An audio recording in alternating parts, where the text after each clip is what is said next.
La petite Lily, à peine âgée de 10 mois, doit passer la majeure partie de ses journées au travail de son papa. C'est que depuis sa naissance, sa famille est incapable de lui trouver une place en garderie. J'ai appelé autant les CPE pour voir où est-ce qu'elle était rendue sur la liste d'attente. Malheureusement, ils ne peuvent pas nous donner l'information car il y a des priorisations.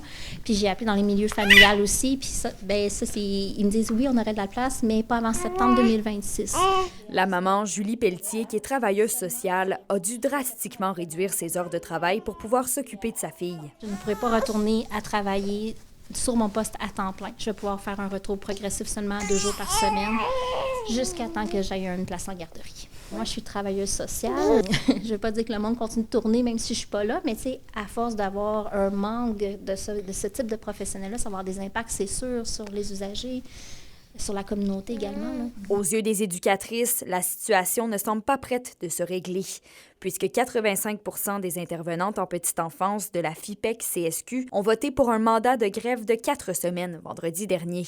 Une mesure qui touche les CPE La Ribambelle et la Node Magique à Rouyn-Noranda, ainsi que Calimero à Ville-Marie. Ça fait 8 mois qu'on a déposé, nos demandes syndicales. Fait que ça fait 2 années que nos membres n'ont pas d'augmentation salariale. On a besoin de pouvoir être aidés, d'avoir du soutien, puis de se sentir aussi valorisés dans notre travail. En Abitibi-Témiscamingue, 865 enfants sont en attente d'une place dans un service de garde éducatif à l'enfance, d'après les dernières données du gouvernement. Et le manque d'éducatrices se fait toujours autant ressentir. On vit des bris de service en ce moment.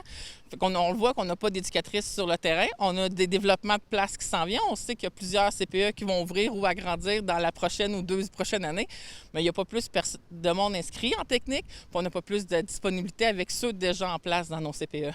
Le mandat de grève progressif pourrait potentiellement affecter les heures d'ouverture des CPE concernés. Kémilia La Liberté, RNC Nouvelles, Rouyn-Noranda.